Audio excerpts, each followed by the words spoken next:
नमस्कार दोस्तों, एक बार फिर से स्वागत है आपका हमारे चैनल अकाउंटेक्ट सॉल्यूशन में। आज मैं आपको बताऊंगा how to create depreciation chart in Busy accounting software. जी हाँ दोस्तों, चलिए शुरू करते हैं आज की video. Let's start.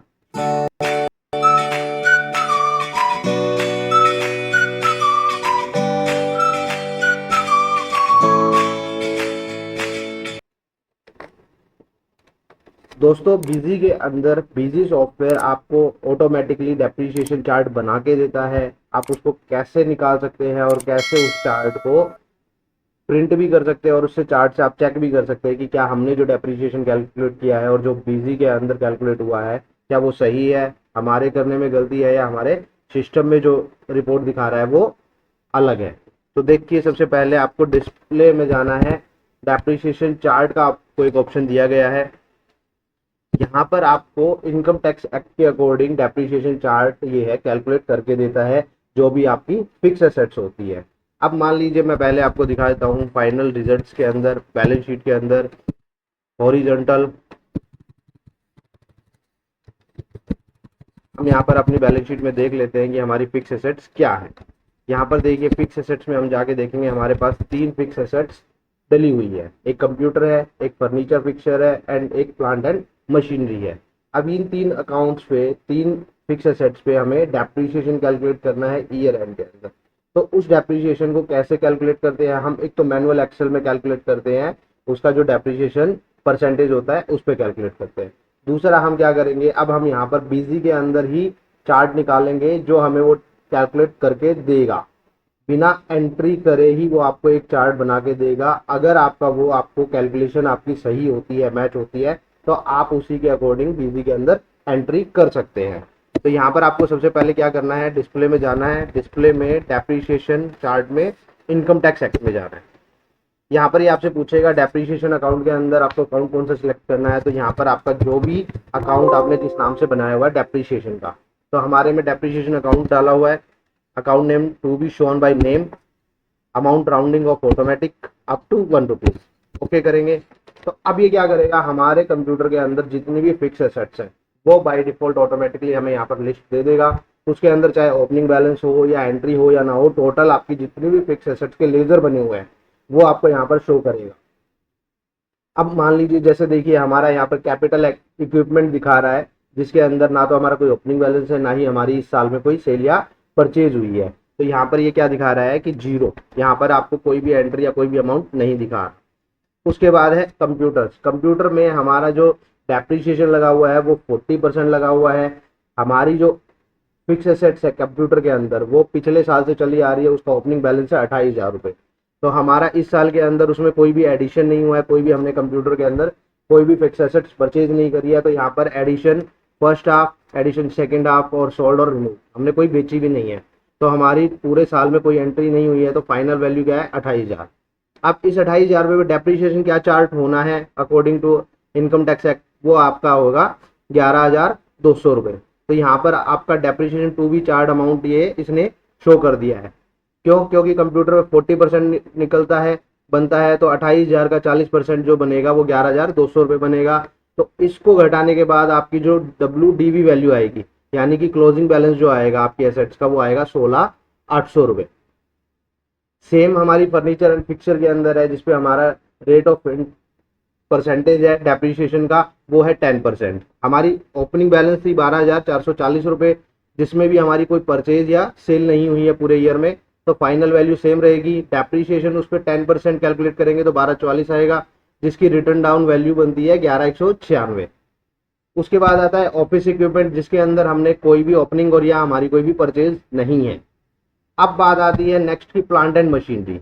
Plant and machinery जो है हमारी यहाँ पर रेट से 15% जो डेप्रीशिएशन है। उसके अंदर हमारी plant and machinery last year थी जो वो थी 3,80,000 रुपये की, जो मेरा ओपनिंग बैलेंस है। इस साल में हमने फर्स्ट हाफ ईयर के अंदर हमने एक प्लांट एंड मशीनरी परचेज करी है, तो जिसकी वैल्यू हमारी यहाँ पर आ गई है। हम इसको एंटर करेंगे, यहाँ पर अकाउंट लेजर पे क्लिक करेंगे तो ये आपको एंट्री भी दिखा देगा। यहाँ से आप अपनी एंट्री भी चेक कर सकते हो कि हमने वो किस डेट में परचेज कर रखी है और किस पार्टी से। वापिस आएंगे। अब यहाँ पर क्या है, अकॉर्डिंग टू फर्स्ट हाफ और सेकेंड हाफ के अकॉर्डिंग जो है हमारा डेप्रीशिएशन अलग अलग लगता है। अगर फर्स्ट हाफ में लेते हैं तो उस पर डेप्रीशिएशन पूरा 15% लगेगा। अगर हम सेकेंड हाफ में लेते हैं तो उस पर डेप्रीशिएशन क्या होगा 7.5, यानी कि हमारा डेप्रीशिएशन हाफ कैलकुलेट होगा। तो इस तरीके से हमारी टोटल फाइनल वैल्यू जो बनेगी उसके ऊपर डेप्रीशिएशन चार्ट होगा। अब हमारी फर्स्ट हाफ के अंदर परचेज हुई है तो इसका मतलब क्या है कि हमारा इस पे भी 15% ही लगना है। तो टोटल 597 के ऊपर हम जब 15% कैलकुलेट करेंगे तो हमारा चार्ज होगा 89550। अब मैं यहाँ पर आपको एक चेंज करके दिखा देता हूँ कि हमारा अगर हम सेकेंड हाफ में लेते हैं तो क्या हमारा डेप्रीशिएशन चार्ज कम होगा। यस, डेप्रीशिएशन हमारा चार्ज जो है वो कम होगा। मैं यहाँ पर आपको एक बड़ी एंट्री चेंज करके दिखाता हूँ जो कि हमें 30 सितंबर के बाद डालनी होगी। यानी कि मान लीजिए हम यहाँ पर 31 अक्टूबर डाल देते हैं।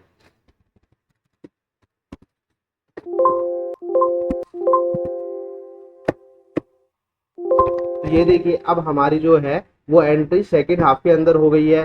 तो हमारी फाइनल वैल्यू तो सेम रहेगी लेकिन हमारा जो चार्ज है डेप्रीशिएशन चार्ज है वो अलग हो जाएगा, वो कम हो जाएगा। क्यों? हमारा 15% लगेगा 380 पे और 217 पे जो हमारा लगेगा वो 7.5 लगेगा। तो दोनों को क्लब करेंगे तो हमारा डेप्रीशिएशन जो चार्ज हुआ वो हुआ 73275। तो इस तरीके से आपका जो डेप्रीशिएशन है ये ऑटोमेटिकली कंप्यूटर के अंदर बिजी आपको कैलकुलेट करके देता है, ताकि इसमें कोई भी गलती ना हो। अगर जो आप मैनुअल बना रहे हो तो आप इससे क्रॉस चेक भी कर सकते हो या फिर आप सीधा यहाँ से भी अपनी डेप्रीशिएशन के चार्ट को निकाल सकते हो। लेकिन एक चीज ध्यान रहे दोस्तों, यहाँ पर जब भी आप अपना डेप्रीशिएशन अकाउंट जब भी मेंटेन करते हैं तो आपको यहाँ पर हर फिक्स एसेट्स के अंदर रेट डिफाइन करने होंगे, अदरवाइज आपको ये डेप्रीशिएशन चार्ट नहीं दिखाएगा। आप रेट कहाँ से डिफाइन कर सकते हैं? तो यहाँ पर आपको जो भी आपका फिक्स एसेट्स का अकाउंट बना हुआ है आपको उसका लेजर ओपन करना है। अब हम यहीं से ओपन करके आपको दिखाते हैं। जैसे मान लीजिए कंप्यूटर से हम मॉडिफाई करते हैं। यहाँ पर आपको अकाउंट मास्टर में जाना है। यहाँ पर आप जब जाएंगे तो आपको फिक्स एसेट्स पे आप एंटर करते हो तो ये आपसे rate of depreciation of for the account computer पूछता है कि एनुअल रेट ऑफ डेप्रीशिएशन कितना है और half yearly rate of depreciation कितना है। अगर आप यहाँ पे परसेंटेज नहीं डालेंगे तो आपका वहाँ पे कैलकुलेशन नहीं दिखाएगा। जैसे मान लीजिए मैंने यहाँ पर 0 कर दिया, ओके करूँगा, सेव करूँगा तो वहाँ पर क्या होगा, अब आप बाहर आएंगे तो देखेंगे कि मेरा कंप्यूटर पर डेप्रीशिएशन रेट 0 हो गया है। तो यहाँ पर भी डेप्रीशिएशन टू बी चार्ज 0 हो गया। तो यहाँ पर जो आप रेट जो आपके फिक्स एसेट्स के डेप्रीशिएशन चार्ज रेट है वो आपको यहाँ पर डालने पड़ेंगे, वरना आपका डेप्रीशिएशन चार्ट गलत आएगा या फिर आपका रिपोर्ट नहीं आएगा। यहाँ पर हम कंप्यूटर में दोबारा वापस जाते हैं। फिक्स एसेट्स पर यहाँ पर हम 40 हाफ ये ऑटोमेटिकली कैलकुलेट कर लेगा हाफ। अब वापस आएंगे तो क्या हुआ, ये हमारा 40% के अकॉर्डिंग इन्होंने चार्ज कर लिया है। तो इस तरीके से आप डेप्रीशिएशन चार्ट को यहाँ से निकाल सकते हैं। और अब यहाँ पर आप इसको प्रिंट भी निकाल सकते हो और एक्सपोर्ट भी कर सकते हैं पीडीएफ में। प्रिंट करने के लिए आपको यहाँ पर ऑल्ट पी क्लिक करना है और फ्रॉम बिजी करना है, 80 कॉलम लैंडस्केप करना है और यहाँ पर हम आपको प्रीव्यू करके दिखाते हैं। तो ये देखिए ये हमारा क्या है, पूरा का पूरा एक डेप्रीशिएशन चार्ट बन गया है। Name of assets, rate, balance as on 1/4/25, addition, first half, second half, sold अगर आपने कोई करी है, फाइनल वैल्यू, उस पर डेप्रीशिएशन कितना चार्ट हुआ, रिटर्न डाउन वैल्यू हमारी कितनी है 31/3/26 में।